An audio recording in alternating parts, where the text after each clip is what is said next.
An old saying goes, if you don't get the girl you love, love the girl you get. Exactly what I did 14 years ago.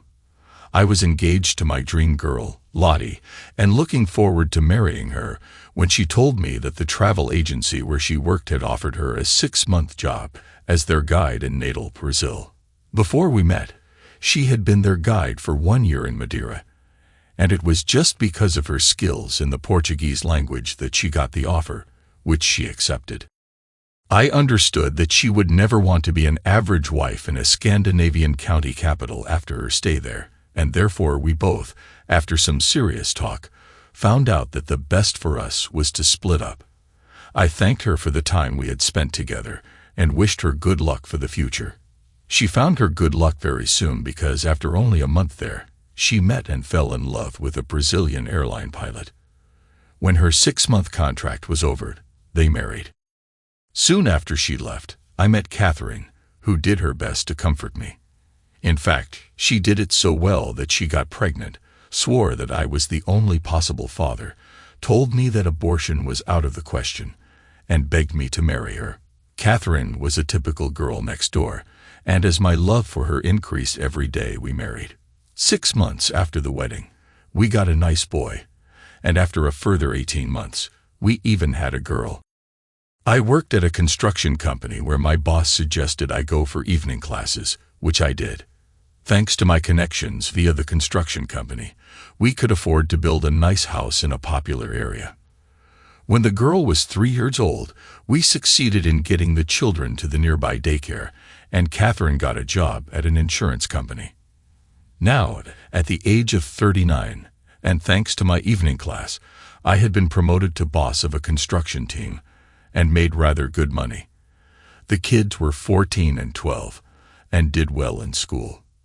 Catherine was 37 and still very good-looking. She had recently been promoted to department head manager at the insurance company. Other people regarded us as a happy family, which we, without any doubt, had been for 14 years. Then things went downhill after her promotion to department head manager some weeks ago. It was an important event for her, but quite the opposite for me. I was not even invited to the promotion party. I knew that spouses were always invited to those promotion parties and had been curious about why I wasn't, but I accepted her explanation that nowadays it was only a small internal matter, and no other spouses would be there. The party had not been the boring dinner she told me it was, far from it, because she came home at 6 o'clock in the morning, very tipsy, with her hair and makeup in total mess. Obviously, she had even been well treated. Of course, she denied all accusations of cheating, but the party meant a big change in our marriage. Unfortunately, not for the better, at least not for our children or me. She began to have less time for the family and treated me as some kind of janitor whose duty was to take good care of our house and our cars. Of course, she got a nice increase in her salary, but her private expenses increased even more, so I couldn't mention any advantages at all for the family. Even our sex life decreased from an average of 3 times a week to nothing at all. The first 3 weeks, I accepted her explanation that she had so much to do that she got too tired to do anything in bed. Then I felt disgusted by the thought that she obviously still had an affair with some of the top executives at her work, and therefore treated me as some leftover. When she, after 3 weeks, understood that no marriage can survive a non-existent sex life, and began her limited attempts to do something to cure that, it was my turn to be too tired at bedtime.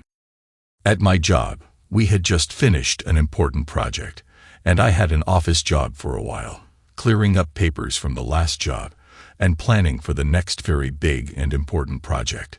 During lunch at a downtown restaurant, I met one of Catherine's best friends from her work who told me that it was a pity that I was sick and couldn't attend the pleasant party for Catherine's promotion. For her good luck, one of the other head manager's wives was away on holiday with her parents, so he had been her escort during the evening. When I asked her if other spouses had been there, she told me that as far as she knew, I and the manager's wife were the only absent spouses. I replied, sick. I wasn't even invited to the damn party. What in the hell really happened there? She understood that she had told me too much and refused to say anything further. 2 weeks later, I took action. Our insurance for the house and belongings for the family, which we of course had at Catherine's work, was in my name and had to be renewed. I phoned 2 other companies and accepted the best deal. Then I phoned Catherine's company and canceled my insurance. When the girl at their customer service put all my data into her computer, she sounded surprised and asked me, "Excuse me, but isn't your wife working as a head manager in this building?" "Yes, she is, and it is therefore that I want to skip all connections with your company." "May I ask you why?" This question was exactly what I wanted to hear, because the right answer would start gossip around the company. Such gossip usually works as the old saying goes, it begins with a feather and grows to a hen. Therefore, I told her, "Because your company is treating me as crap. You must know that I wasn't invited to my wife's promotion party. And guess what your top executives did to her during the night? And now I've got a better deal for my insurance with one of your competitors. Thank you, my dear miss, and have a nice day." To my great surprise, somebody who called himself Nick Ford and introduced himself as the manager for favorite customers called me at my job within an hour and told me that somebody must have made a terrible mistake. Of course, he should do everything to compensate me for their mistake, and asked me what I wanted. Canceling such a rather small insurance can hardly be regarded as losing a favored customer, so I understood that the gossip was around, and this jerk must be involved. No reason to raise hell for not being invited to their party. It's up to them who they want to invite. But I was sure that Catherine had been treated by one or several of their top men during the night, and therefore I decided to have some fun with this, Nick, and replied, "What mistake? Some stupid secretary forgot to mail your invitation to the promotion party. And Catherine must be totally mad if she didn't understand that something was wrong if her husband was the only spouse who wasn't invited to her promotion party. Who can trust a company with such an idiot in a top position? Not kind to call your wife an idiot. I'm sure she will explain everything when you get home tonight. Please tell me what you want in compensation." "Compensation for what? For you treating my wife as a company whore. Such a pretty hooker is worth a fair price, isn't she? No hard feelings, my friend.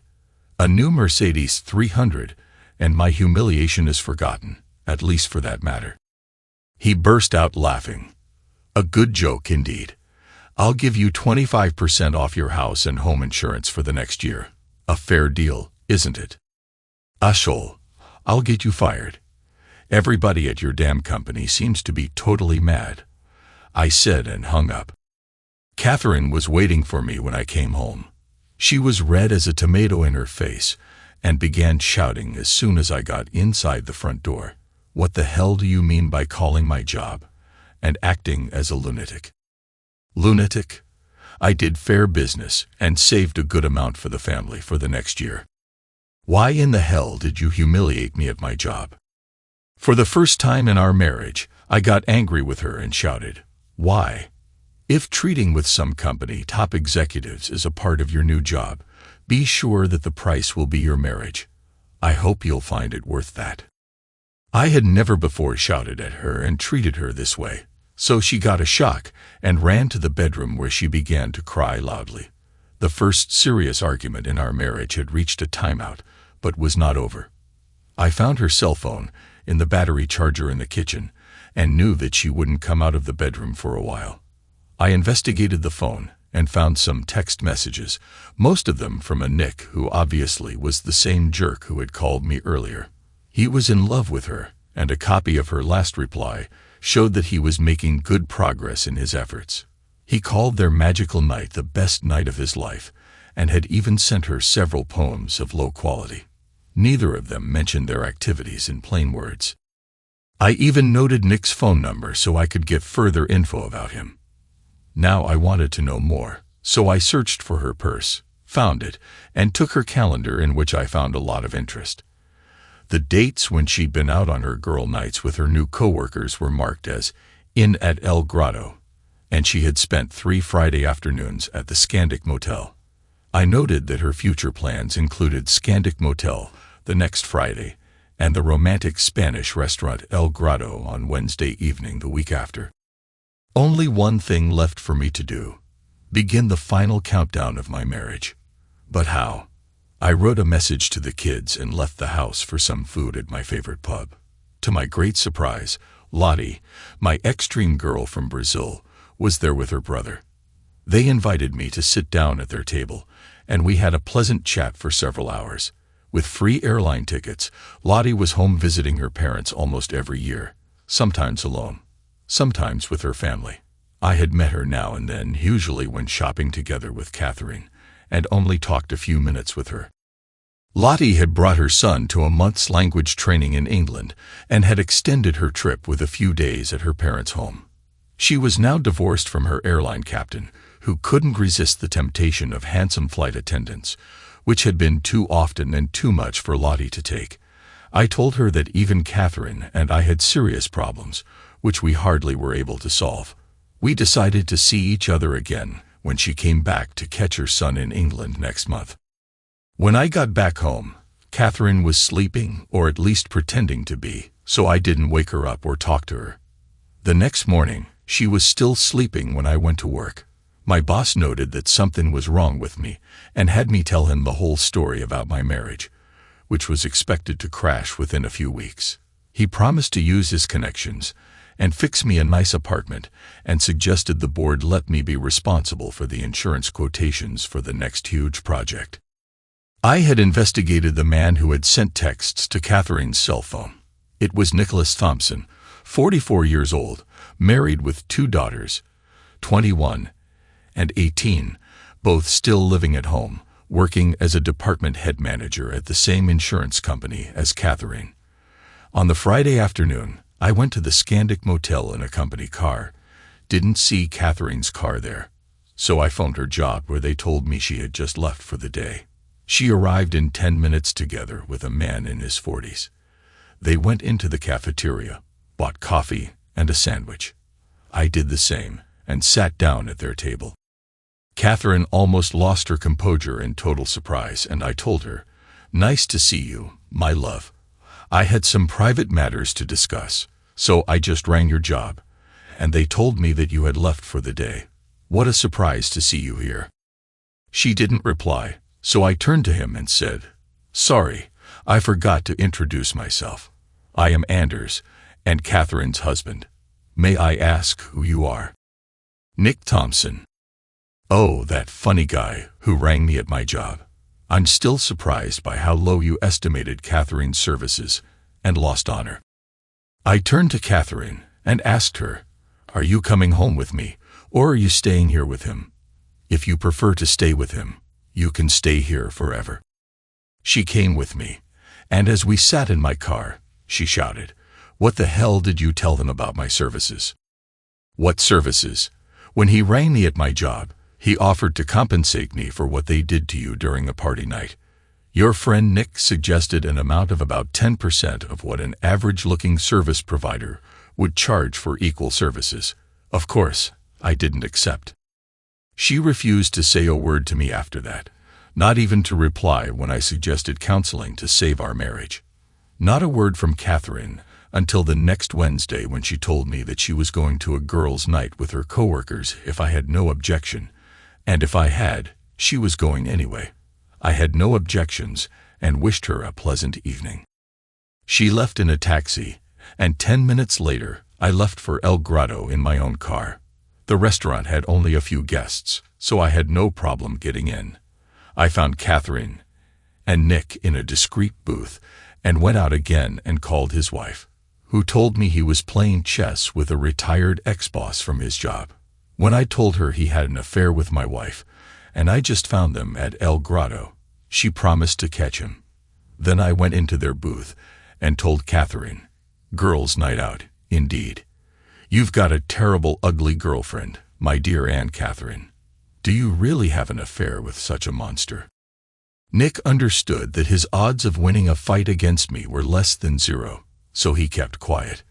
Neither of them said anything, so I continued. "As the girls' night seems to be canceled, It's better to go home at once, or shall we eat first? By the way, Nick, high time to put up your chess game and the old boss, because your wife is on her way here. I'm sure even she wants to know what really happened at the promotion party." Catherine got up and shouted, "At home, jerk." During the drive home, I told her that a total confession, counseling, and hard work on the matter could probably still save our marriage. She didn't answer me, only shouted several times, "You must have the damn party on your mind." 1 week later, the board accepted my boss's suggestion. I got a well-qualified and very handsome, unfortunately already taken, female assistant. Our job was to get the best possible quotations from several insurance companies and make them compatible so the board would be able to make the right decision based on equal terms without any hidden traps. A big job with such huge amounts involved. We succeeded in creating the expected interest from the chosen insurance companies. Lena and I worked well together and got everything under control. To my great pleasure, we were invited to a lunch with the top executives and the chairman of the board at Catherine's company. The company where Catherine worked was the only local-based one of those so far involved. It was even the smallest of them. So this time, I was a very important customer. It was their managing director who called me and invited us. My boss got some ideas about the lunch and gave Lena and me useful suggestions about what we were allowed to say and do there. Much more than any of us had expected, indeed. He even gave us orders on how to be dressed. The company paid for an Armani suit for me and an Armani business dress for Lena. The lunch was held at the best restaurant in town, and the insurance company was well represented with all their top executives, department head managers, Catherine included, and their chairman of the board. I noted how surprised Catherine was to see my Armani suit, and she got a strange expression on her face when she tried to sit next to me. And I told her, "Sorry, but I want Lena to sit there because she and I may need to talk." I saw that she was humiliated, and even several of the others noted that I treated her as heir. The lunch began with a few words from their chairman, who wished their honorable guests welcome to the meal. Then I rose up and said, "It is a pleasure to introduce my partner, Mrs. Lena Hayden.